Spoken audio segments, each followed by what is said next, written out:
Assalamu alaikum, family. Happy Saturday. Welcome to the Sajdah Morning Coffee Talks, where we talk about life, love, and business. And we're going to be right back in about 5 minutes. Give y'all time to get in the room. Let the algorithm shoot the messaging out there that we are live.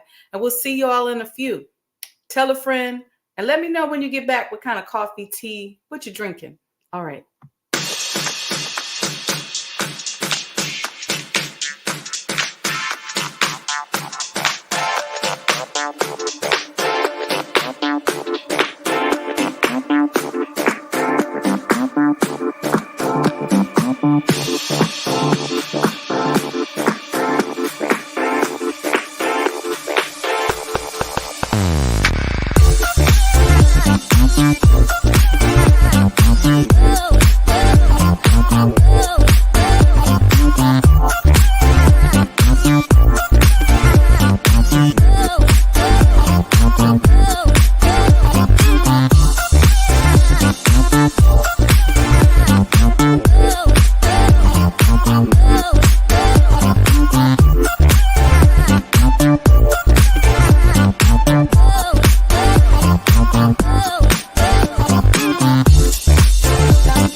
O Allah, guide me among those whom Thou hast guided aright, and preserve me among those whom Thou hast preserved, and befriend me among those whom Thou hast befriended. Bless me in whatsoever Thou dost grant me, and deliver me from the evil of what Thou hast judged. Surely Thou judgest, and none can judge against Thee. And he whom Thou befriendest is not disgraced. Blessed art Thou, O Lord, and exalted be Thee above what they set up besides Thee. I bear witness, nothing deserves to be served besides Thee. And I bear witness that Muhammad is Thy servant and apostle. Amen.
Assalamu alaikum, family.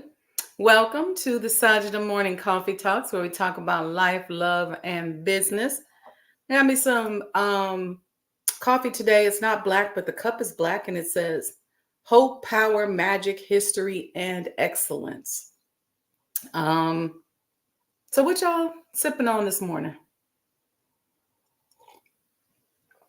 I know y'all been busy this week watching all of the political stuff that's happening, the politics, if you will. It's interesting because we should be looking at the campaign, and the campaign, this is my opinion, should be presenting,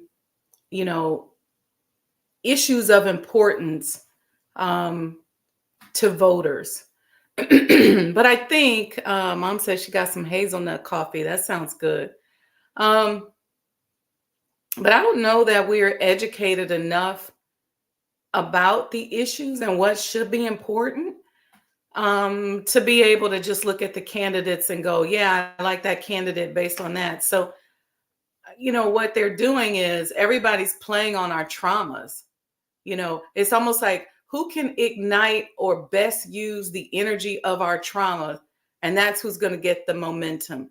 So if we're traumatized as a people, whether it's because of lack of jobs or food insecurity or some other kind of trauma, then if whoever takes that trauma and either makes us feel like they're going to be our savior and fix it for us, or who takes that trauma and takes the energy from that trauma, the reaction from that trauma, and causes us to create a mass movement and get really, really excited and, use all of that anger and frustration to become fanatics about a candidate. But it's all just the manipulation of trauma. I don't know if you guys caught that or not. And it's important, you got to pull back and see what works best. And it's hard. It really, really is difficult because, in my opinion, neither side presents enough of the issues to make it make sense. That's the challenge for me. Brother Lamont said he's checking in. He have a great show. He has a family event that he's going through and work calls. Okay. Oh, he said, let me see. Let me read it right.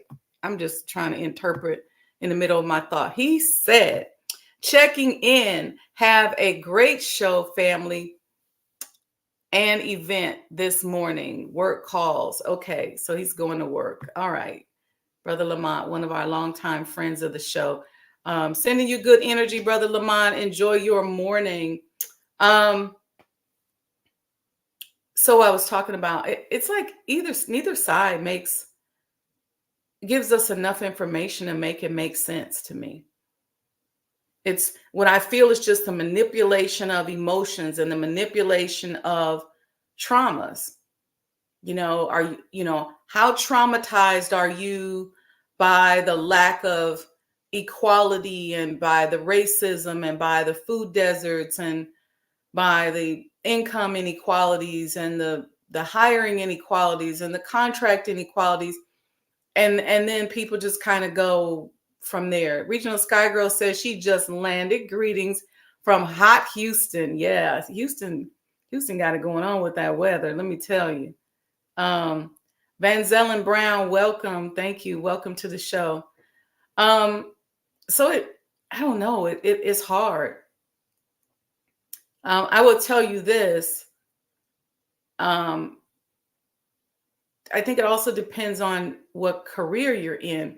So if we all vote selfishly and say, I vote my own self-interest because, we're not looking at the bigger picture, then you can look at how your career or your industry does under certain presidencies.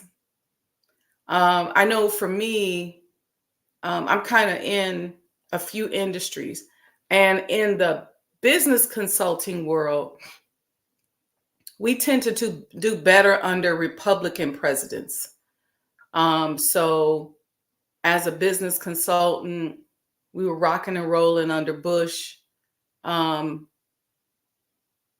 and then under President Obama, when the Democrats tend to get in, there's a lot more social services stuff.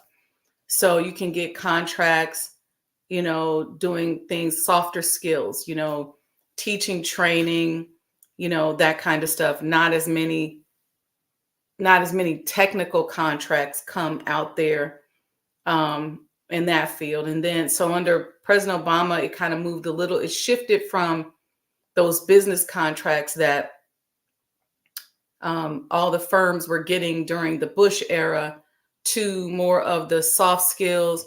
President Obama was great, in my opinion, especially from a PR standpoint for Black professionals.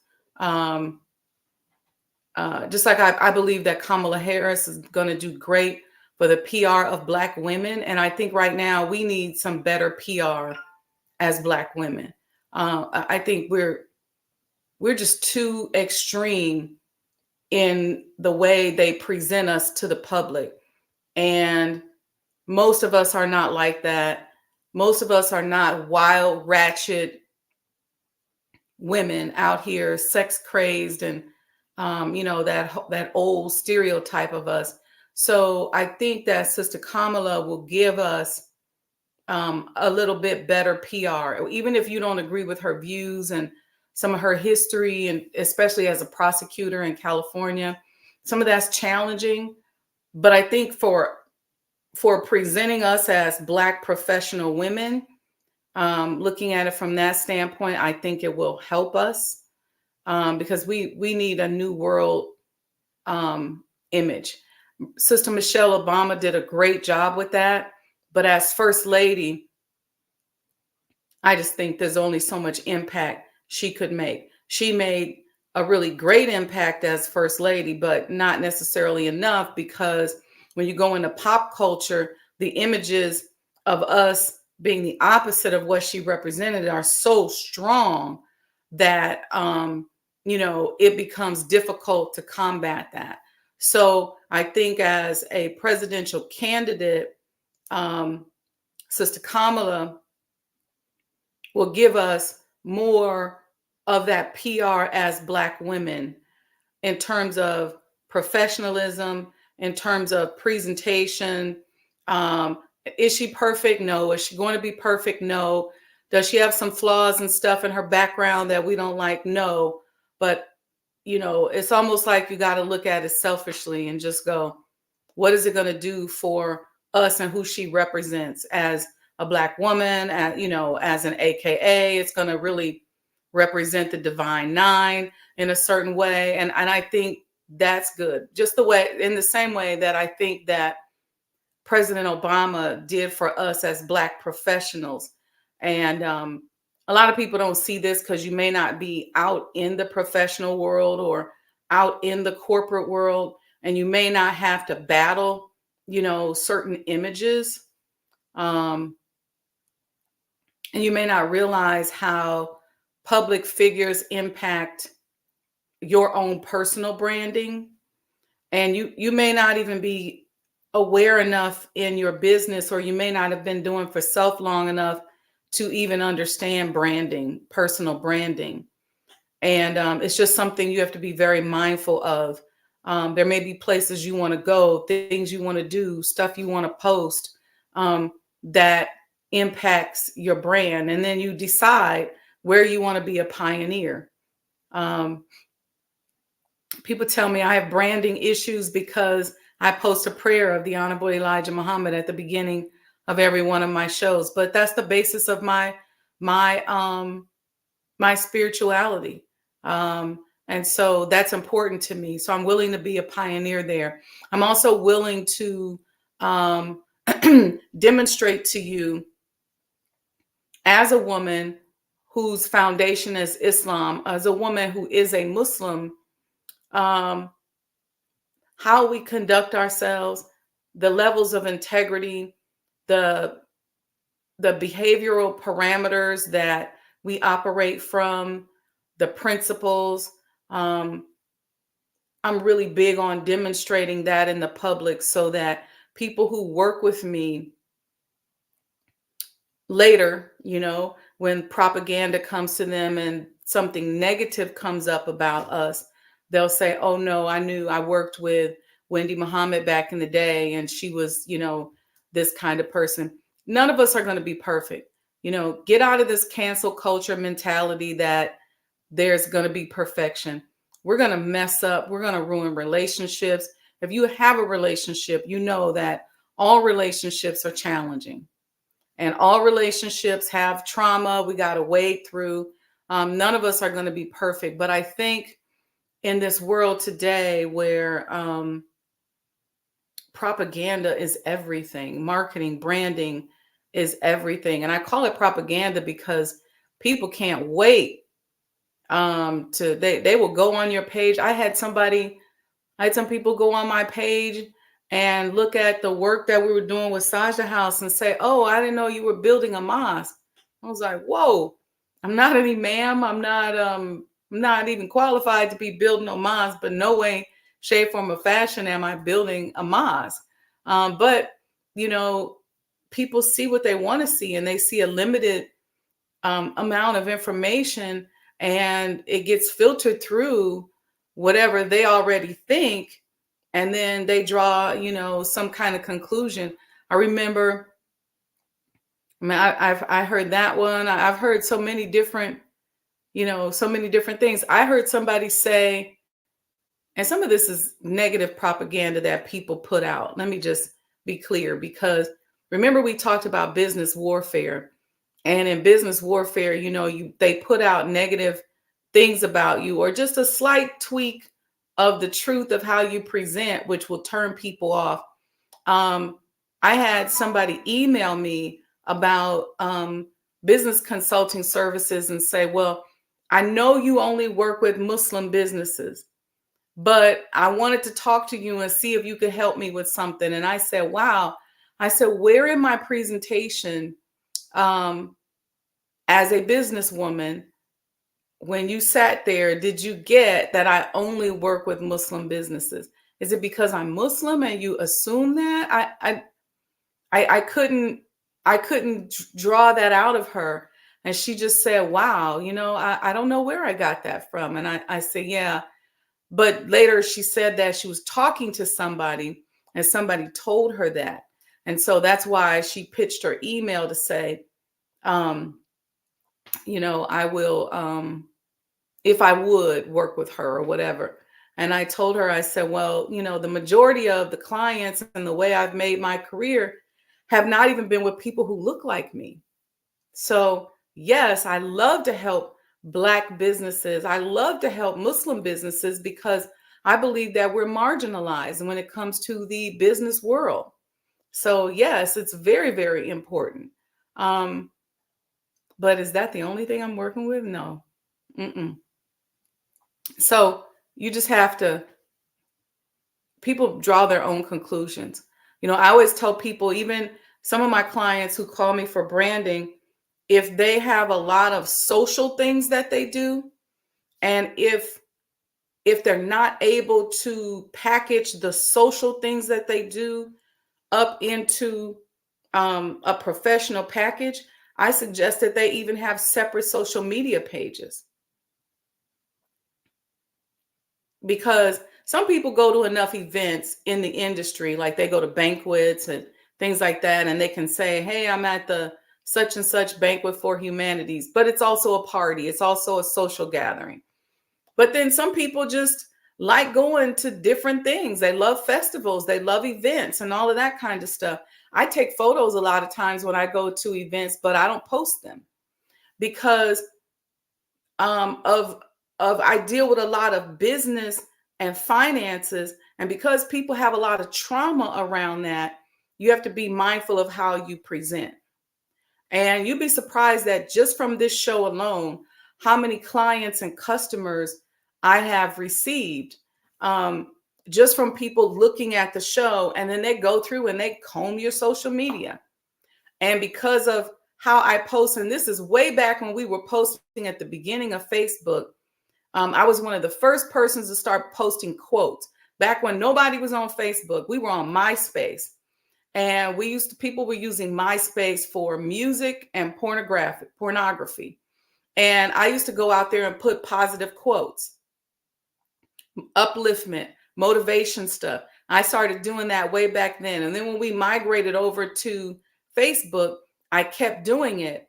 And then I had some friends who actually worked at Oprah's network, and then they started doing it. Then she started doing it. Yep, I'm taking credit for it because I was doing it before she did it. When she would go on, she would go and talk about her shows and things like that. And then all of a sudden she started posting quotes, and they said she had been collecting quotes for years, but she was not posting them. And she used to have a little place on her page, on the Oprah Winfrey page, where you could have your own little blog. And I used to blog, motivational, positivity, emotional intelligence, things to help people get through trauma. I used to post all of that stuff. And then she started doing it, caught on. And then a lot of people started doing it. I was doing that because what I never wanted was for somebody to look at my page and take negative energy from it and then send that negative energy back to me. So I started that a long time ago. Now I post a lot of business stuff. I post things about other Black businesses and celebration events. The brand is pretty much there, but I was just coaching somebody the other day, and I was going through his social media pages, and I told him, I said, I would suggest you create 2 different pages. If he was an employee and he already kind of had himself established at his company, and it's not like he was posting anything ratchet, then I may have said, okay, it's cool. It makes you look human. But because it was so much social, and because he's an independent contractor now, I said, I would separate them. I would have, and you can even have fun with it, social life and this life, or create 2 tabs or something like that, or 2 branding pieces. But I would separate them because people just have a lot of trauma. You all know we're doing the financial trauma boot camp coming up. The QR code is right here. I want you guys to come. It's going to be a 3-hour intensive, and I'm going to tackle it. We're going to dig in. We're going to dive in. I'm going to try to find a trauma expert who can come in and talk to us about trauma and healing from trauma. But we're going to dig in because we're not healing from it because we're not talking about it. We're not talking about all the ratchetness that goes on in our community. We're not talking about the hypersexuality that has been passed down in our community from generation to generation. We're not talking about it. We're not talking about the amount of rape and incest, and the number of Black children that are missing, and the number of our children that are out here doing sex workers. We are losing our children so fast nowadays. It's like by the time they graduate from high school, they're gone. We lost them.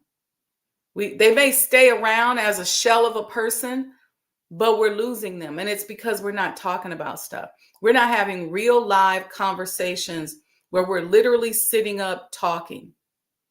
I was listening to Byron Allen talking about when he was building his empire and his network, that his house was in foreclosure 4 times. And so how he was able to take that trauma from the foreclosure and use that to fuel him to keep going and keep going and keep going. People don't talk about that enough. We just get out here and present, and it's like, oh, I'm a millionaire. You hear people like Master P talks about it, what he's been through, where he came from, how he got where he is. That conversation is real. I think that people like it when they can see your journey. That's something that they've mastered in pop culture. Everybody knows that Cardi B and Jocelyn were strippers and street workers or whatever. And now I won't say street workers, but strippers. And they now are millionaires in the media space. and branding space. And people appreciate that because they can see themselves. They can see that person winning and elevating despite their trauma. We don't do enough of that. We especially don't do enough of it in our middle class communities because we like to just present like we're so perfect, we're all of that. And our children are out there. By the time they're 25, 26 years old, most of them, gone off weed and pills. They might still be living in the house and they might be still saying, yes, ma'am, no, sir. They still may be conducting themselves in a way that makes us think that they still with us. Most of them have gone off into certain sexual deviations. I'll say it that way. Um, they're gone. But I think a lot of it is because we're not giving them the tools to deal with the trauma. And then they see us struggling with our trauma. And then we're vomiting our trauma all over them. And they're looking at it going, I don't want to be like that. So what they're doing is they're running away from everything that they believe caused us trauma. I mean, I've hired young people and I've heard them say things like, I don't want to work this hard. I don't want to be like my parents. I don't want to be tired. I don't want to have my back broke. I don't want to do it. And it's not that they don't want money. It's not that they're not intelligent, but we're not explaining to them the benefits of the struggle. We're not explaining to them, and they don't see us healing through our trauma. I knew somebody once, I won't even give them an identity, but they stayed in a relationship that was a bad relationship where their husband was emotionally abusive. There was a lot of infidelity, a lot of embarrassment, and they have a daughter who at that time was a teenager. And she was struggling with a relationship she was having with a boy, and it was impacting her school. And they went to counseling. And when this person went to counseling with their child, they're going to the sessions, and she's sitting there like, I don't know what's wrong with her. I don't know what her problem is. And the girl said, well, mommy stayed with daddy and he did X, Y, Z. She didn't even know her daughter saw all of that. And she said, I was so embarrassed because I believed I was staying for the children. And she said, and I thought that I was weighing the odds. Like if I stay and at least let them grow up in a 2-parent household, they're going to be better than if I leave and we're co-parenting.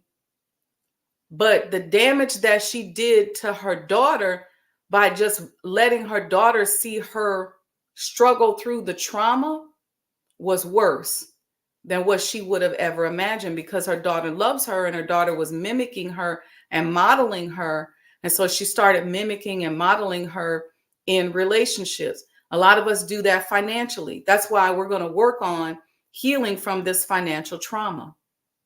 So one of the things that I do, if you've ever had coaching from me on money psychology, some of you all have booked me and I've done money psychology coaching with you. We go back and we look at what was your parents' relationship with money?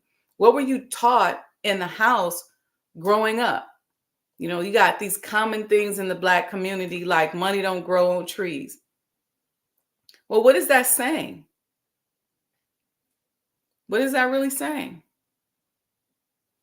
So we talk about that and how that impacts your spirituality. Van Zellen Brown says, Black women choose better men. I mean, I think that's easier said than done.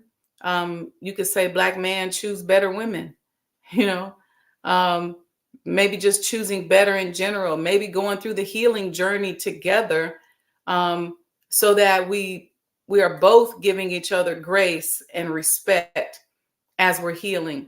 Maybe that's the answer. I don't know, but I don't think we can play the blame game. I think we got to play the healing game.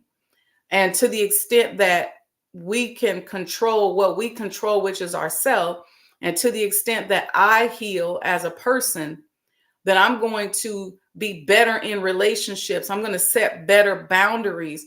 So when I do choose that person that's way outside the boundary isn't even going to fit in. And maybe I don't marry that person and end up having children with them. So, the healing begins within. So once we start healing, and that's why I think we have to start early. That's why I'm telling you guys, bring a student with you and you're going to get 50% off for the financial trauma boot camp. Because if we start giving our children these tools early, then when they go to college, and you know how you get offered all those free credit cards in college, they'll understand that a little bit differently. They'll spend their money a little bit differently. You got some students that get grants and loans and just go out and go shopping. Well, they'll understand that a little bit better if we start teaching earlier how to deal with those financial traumas. And they'll be able to say, okay, this is how I grew up. And this is what I saw growing up. So this is what I'm going to change in terms of how I deal with money, in terms of how I move forward and how I handle things. And there's nothing wrong with that. And I would say to the parents, we have to allow them that evolutionary process, because we want each generation to get better. And I think it's very, very important also that we support through that process. See, when people go through trauma, one of the biggest things that helps you I won't say this. When people go through something that negatively impacts them, before it turns into trauma and they end up with PTSD, if they have support and help through that situation, it prevents their body from staying stuck there. It's like a computer that won't go past a certain point. So the more support that you can lend your friend, your family member as they're going through something. And of course, this requires us to get over our own selfishness, right? It requires us to, not make everything about us all the time. Sometimes we just have to support. And then it also requires that we place boundaries, right? Because we can only support so much. And then, especially if the person's abusive or they take advantage. So it's just about healing. Brother Robert 11X Minor says, the struggle is the successful part that we miss. Yeah. Because a lot of people are like me. I used to hate that word struggle. Especially when I first came in the nation. I would cringe every time I would hear the minister say, struggle is ordained. I'd be like, but why? Because I was dealing with, personal traumas that I had gone through in college and shortly after college. And they're natural traumas, but really what they were struggles, places where I had to struggle. And the struggle was necessary for me to go to that next level. But I turned it into a trauma because I was so busy resisting the struggle. And so when I would think back on, certain jobs that I had, or I remember my little car in college broke down and I used to work at Burger King and I had to end up having to walk there. And I would get off at midnight. And I used to carry this little box cutter in my sleeve and walk down the street because the young white guys were really zealot back then in the streets in Iowa. And if they saw you were walking, you could get raped, you could get beat up. And so I would damn near like jog walk home. But I had to have this job in order to maintain myself. So instead of looking at the struggle as a tool for developing me, I created a trauma out of it. So then when I would hear the word struggle, I'd be like, oh God, I don't want to hear it. I can't stand it. And so there were a few things like that. I didn't have the tools. I wasn't given the tool growing up to understand how not to create a trauma out of a situation. And that's why I want you all to bring a student and bring a young person, because just that little tool can make a difference in your development. You know, if you got to work extra hard, this is why sports is important, because if you're in sports and you got to work extra hard, you're going to lose a race, you're going to lose a game, but you're learning how to take those defeats and translate them and transfer them into victory, and pull out of yourself the traits that you need in order to move forward, instead of carrying them as trauma, if that makes sense. I know for myself, now I look at things that I go through in business, and I understand that business is up and down. Everybody in business knows how it goes. 1 minute, the line is down the street and around the corner, and you got so many customers that you don't know what to do with. And then the next minute, you may not have any. 1 minute you got, 6, 7 figures in the bank, and then next minute you may only have 3 figures in the bank. That's the life of business. But now I approach it more as an athlete, where I'm constantly working out, getting in shape, learning how to win the race, preparing for the race, getting myself through it. And a lot of times making sure that people who are trauma burdened don't become part of my strategy. And this is something that I will coach you through, because if you're aware of traumas and you're aware of how people with trauma move, I can look at you and tell how you move to know whether or not you're moving based on a trauma. The challenge with that is that 90% of us out here have that. So we got to take classes like this so that we recognize the trauma. So when somebody comes to support us, when somebody comes to help us, they're not bringing their trauma with them. See, because here's the challenge. You need the support. You need the help. You need the love so that you don't turn the struggle into trauma. But when that person comes and they bring in all their baggage, you have to be careful to understand how to sift through that and pull out of that what you need, so that as an athlete per se, you can move forward and win. Does that make sense? Let me know in the chat if you guys have any questions or if that makes sense. But this is why it's so important. And here's the other thing, especially in our community, 100% of us have trauma. 100% of us are dealing with trauma. So what happens then is, once you make trauma fair seeming and it becomes so common, then healing from it may seem like no big deal. And deciding how it's holding you back may not seem necessary. That's why it don't hit the way it should hit. First time I heard the phrase financial trauma, it hit me in a certain way, but that's because I was already doing the work to understand how to see emotions and struggle and use them to build muscle, if you will, professional muscle, professional intuition.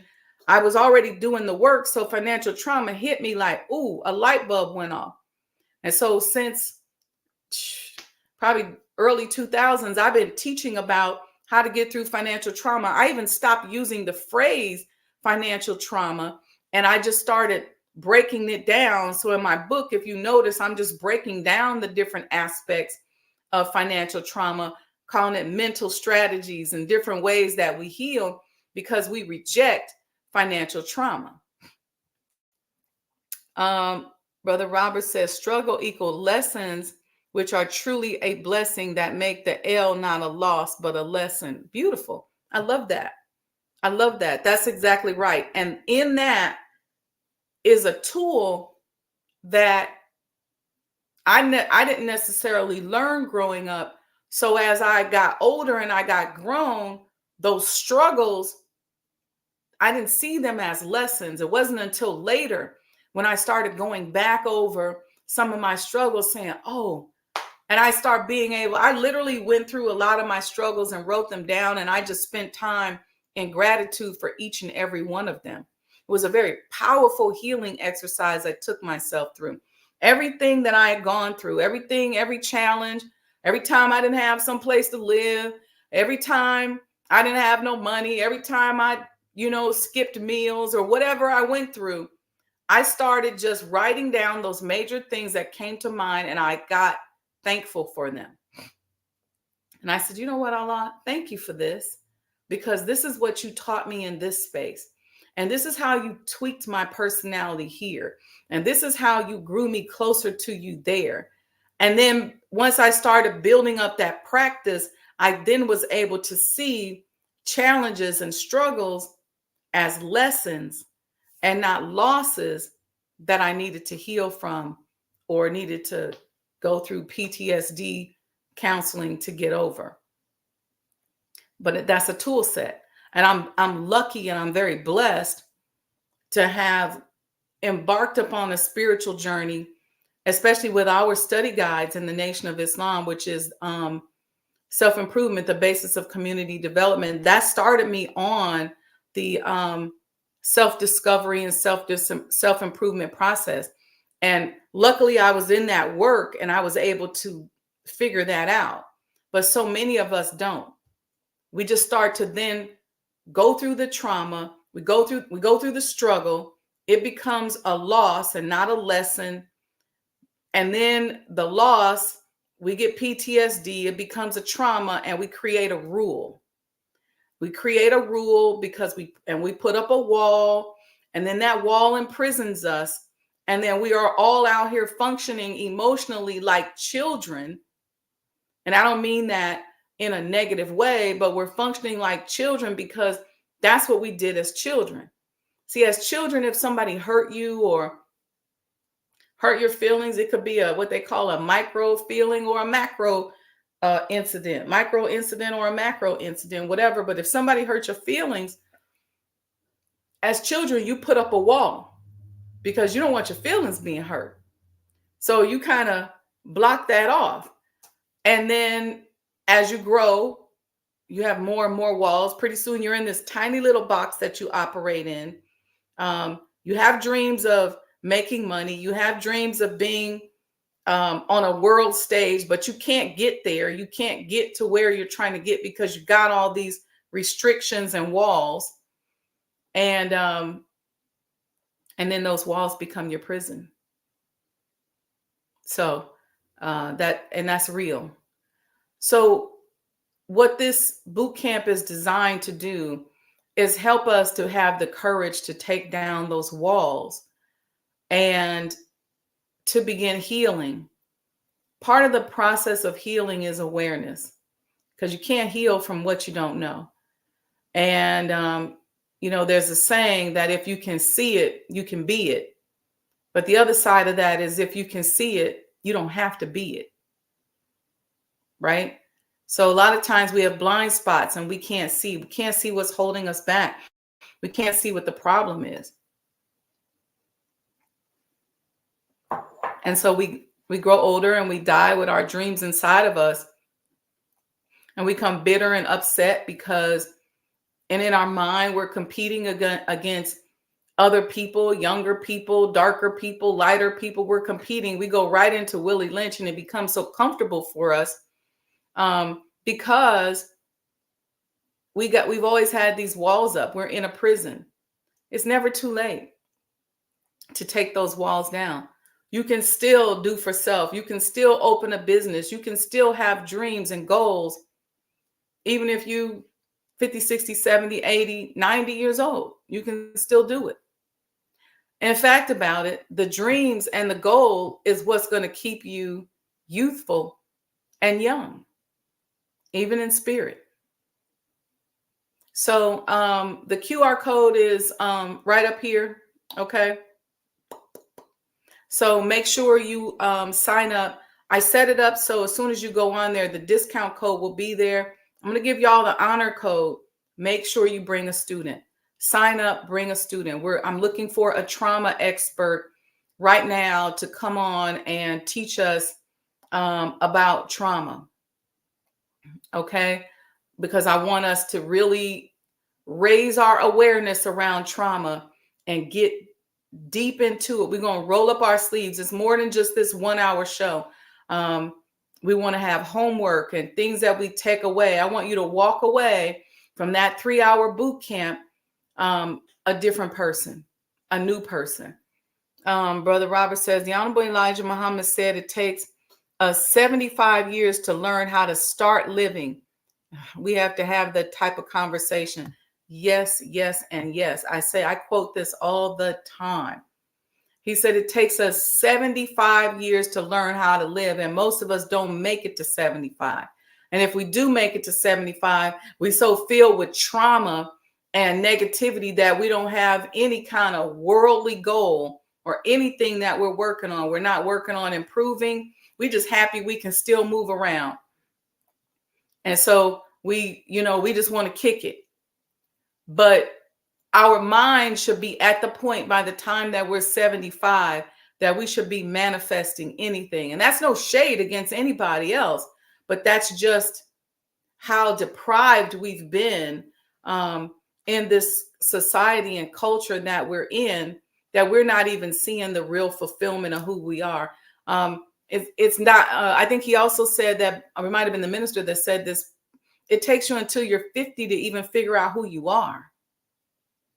And even then, if you're evolving as a person, you should always be growing and developing.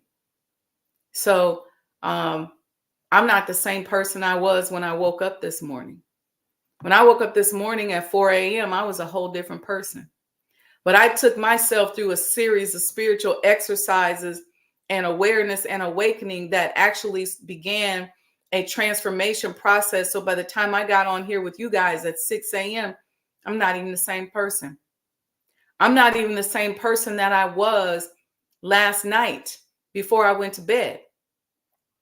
Because after my prayer and meditation before I went to sleep, now through the course of the night, my mind is traveling. My mind is transforming. My body is healing.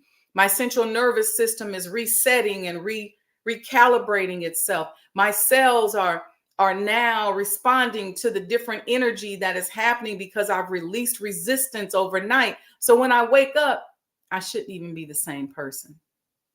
So if we're having that level of rapid evolution in who we are, then there's no limit to what it is that we can do. All right. So thank you, family. Thank you for listening. Hit the super chat button if you're getting anything out of this. If you want to support, the ways to support are going across the bottom of the screen. You can always just Cash App Sajdah Enterprises. I got some great announcements and some things that we're working on. And so I will bring those to you. When I first started a lot of these journeys that I was on, I was very transparent. I saw Dr. Umar saying this, and I said, yeah, I was transparent too, because I thought it was important to be transparent. But the level of sabotage that I began to experience because of my transparency impacted some of my progress. And so now I just let y'all know I'm gonna make an announcement when we're ready. Okay. Sister Monica says, she says the daily evolution will help to keep us in present time and growing. You're welcome, sis. You are so welcome. That's very beautiful. Daily evolution. We should just be evolving, not even the same person. And if you think about it, if you think about your body, it doesn't stay the same. It's always, the body's moving, because if you take it all the way back to the earth and the universe, the earth is moving and evolving. Everything's moving. Your body's pulsating. Your cells are pulsating. Everything's moving. So that movement is the beginning of evolution. That's the first law of the universe, is that movement.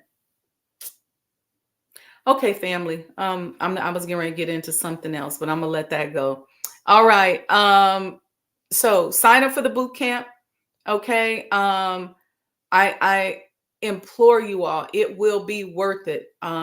It's not a lot of money.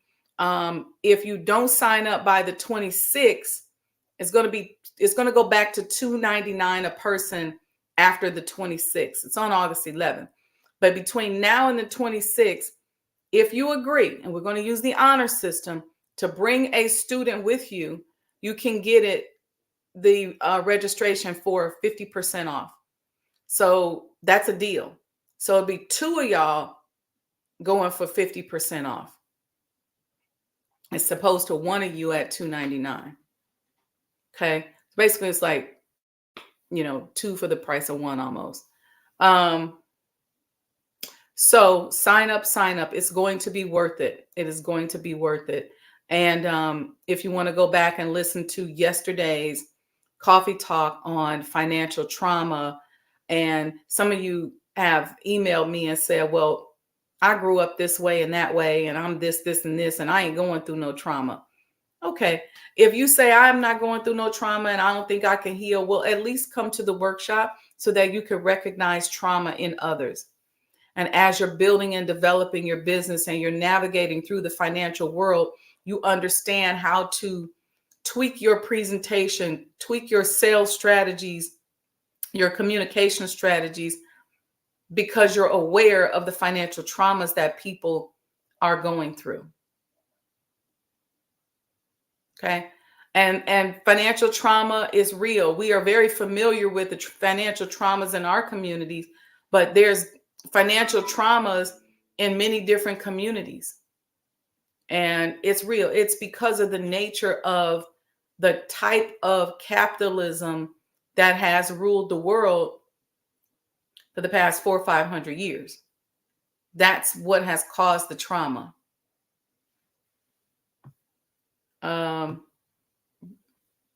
Brother Nana says, I do more listening than talking when I am in tunes. Okay, I understand. And that's important too, right? Is to make sure that you listen. So log in, listen, bring the most important thing. And I'm going to tell you also this, even if you don't attend, our youth need to learn these skills. I started working on these skills in my 20s and 30s, and it has impacted my life. I've had a lot of success. I'm a very blessed person. I've been extremely blessed. A lot of career success, a lot of financial success. I've had the ups and downs, but it was through doing this work and starting this work at an early age. Imagine if I had been able to start it as a teenager or as a preteen. Imagine if I had that awareness. But just from starting it as a young adult, I've been very fortunate and very blessed. And I've moved around a lot of landmines, because of that awareness. So, and one other thing, the person that I talked to, this is what I was going to tell y'all. The person I talked to said, I don't have any traumas. My mother and father were basic blue collar and white collar workers. I think the father worked in a factory. The mother worked in an office downtown somewhere. And she said, so I grew up very conservative and I don't really do too much. And I said, you know what? I said, your desire to always be conservative and your obsession with safety is a trauma response. And she was like, what? And I said, yeah. I said, you need the boot camp because it's going to raise your awareness. Maybe you've never gone through a foreclosure or an eviction or a bankruptcy or a divorce. Maybe you didn't come from chronic poverty where you didn't have that much money, but the illusion that you live in is a trauma response. And we're going to go into all of this stuff, a lot of uncomfortable stuff, a lot of places where a lot of us think that we're all that and we're not. That's a trauma response too, where everybody in your circle, everybody you grew up with, you making your little $150,000, $160,000 a year and you think you all that. You go and attract a mate who thinks you all that. They gold digging on you because you making $160,000 a year and you working in a certain place, and you don't realize that ain't really a whole lot of money. And so when you come around people, you competing and acting stank, that's a trauma response. When you got people who spend what you make a year at lunch. I'm just saying. And then you throwing around your numbers and all of that. And it's like, just stop. That's a trauma response. But I'm grateful to recognize it as a trauma response. So I then also have the tool to be kind and not go off into competition mode with the person and say, are you kidding me?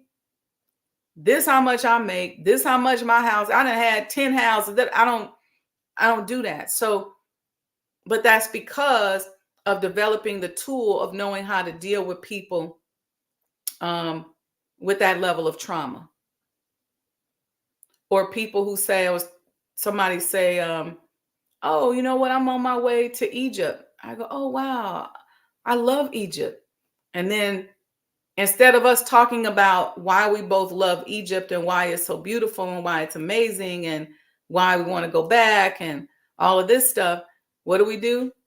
I've been to Egypt 10 times. I don't know about you, but I've been there 10 times. My homeboy lived there. My homegirl lived there. And then it becomes this competition. Oh, for real? No, that's trauma. That's trauma. Why can't we just now go into love and collaboration mode? Really? Where do you stay when you go to Egypt? Well, I stay at the such and such hotel. Really? Yeah, my travel concierge is so-and-so, so-and-so. Really? Let me get their number because I'm looking at going back. Really? When are you going?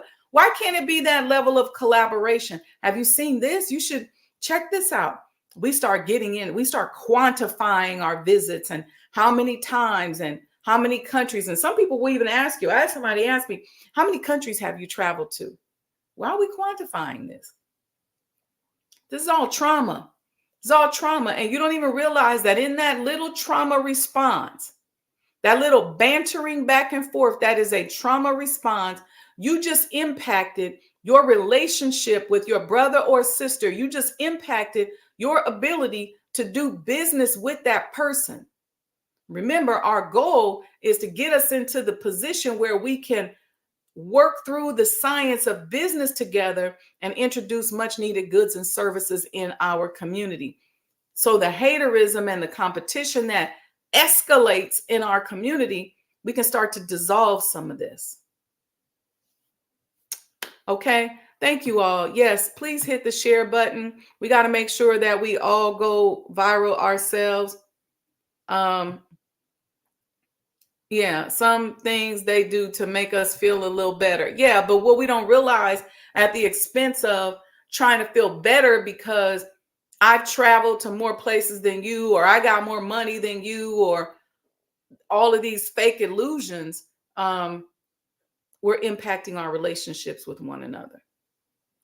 And it's crazy because a lot of times you don't even know how stupid you look until you start to heal from the traumas and you go, oh man, that was so dumb how I played that. All right, y'all, I'm gonna get out of here. I'm not gonna think of nothing else to say. I just pray you all will sign up, sponsor somebody. If you got children in your household, sign them up. If you got a classroom and you want to show the boot camp or whatever in the classroom, email me, mindofanentrepreneur@gmail.com, and I will give you a special rate. Do it for the classroom. Everything that I do is for the youth, is for our future. My platform is about business, healing, education, and the youth. That's important to me. The healing part, meaning healthcare and wellness, all of that. Brother Robert said he needed to hear this. Thank you so much. Thank you for acknowledging that. And thank you for saying that. So if you got children in your household, go in, buy one ticket and show it in your house. Okay. I'll even let you do that. I just want, when you have your access, you can sit as many people around the television. Don't share it online. But if you got 5 children, show it in your house. And you and your children sit down and let them watch you work through this some kind of stuff. And it'll be beautiful, because if they can see you working through it and y'all working through it together, then you will grow as a family together, and they will grow by leaps and bounds. And then you can say you are impacting generational wealth. Because, yeah, I keep saying last thing, because just leaving your children $1 million, I know everybody's like, well, if they could just be set up, if they could set up in, by the time they graduate from college, they got apartments, they got condos, they got money. All they're going to do is squander it if you don't teach them these mental strategies so that they understand how to keep it and multiply. So you can work all your life, die, leave that child $1 million policy. They're going to give it to some dude, give it to some chick, go out and spend it, Louis Vuitton, kicking it, partying it, buying a Ferrari, doing whatever, because you ain't going to be here. So they're going to do all of that if you don't put the right things in their head and show them, look, if something happened to me, use your money, invest your money, take this money. I don't care if all you got left over out of the policy is $10,000 after you bury me. Invest that money. Whatever I leave you, I ask that you invest it. And instead of it being a request, they'll understand the importance of it. You can work your backside off right now and acquire a portfolio of 20 properties. And that little baby that you looking at, that you saying that you doing it for, if you don't teach them these principles and start exposing them to these principles early, by the time they get grown, they're not going to respect you or even want to move forward with your business. Or if they do respect you, and if they do look like they're going to carry the torch, they're going to be off a little bit, because it might be all about the money. It might be all about the things that are material, and they may not be able to keep it, because the next thing that's going to happen is they're going to be prey to the other predators and vultures out here. This is another thing that understanding these financial traumas will help you with, because we talked about the predators, the love bombers, the gold diggers, the con artists, the pimps. Is going to help you recognize them and see them coming, because that's a trauma response too. I'm out of here for real, y'all, this time. Let's see. We got one more comment. Let's see. Brother said, I'm in the healing process and still in front of the youth daily, because they need positive, strong Black men who care. Yeah. And I think that we can't look at it. A lot of people say, well, if I'm healing and I'm messed up, how can I teach? How can I get in front of somebody? How can I do something different? But that's exactly when you should go in front of them, because you want them to see you on your healing journey. Be honest about it. I mean, I'm not perfect. I'm not no financial guru. I'm not perfect financially. I've made financial mistakes. I've had financial struggles. I've done things, because we're out here doing this as first generation. A lot of us have surpassed where our parents are, and so we're doing the best that we can. And the best that we can do for one another is to support and love one another through what we're going through. See, all this meanness and attitude and all of that, we can't ego. Let me strut around like a peacock. No, those children, especially those boys, need to see you, brother, going through your healing process. They need to hear about it. And in fact, about it, it would be better for them if they went through it with you.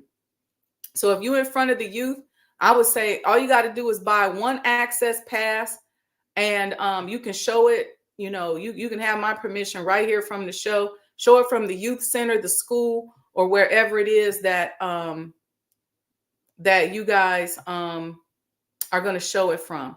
Okay, it is really, really, really important. It's time for us to love one another. It's time for us to heal. It's time for us to stop spewing just this nastiness all over each other. I promise I'm gone this time. All right. Peace and blessings. Make sure you sign up.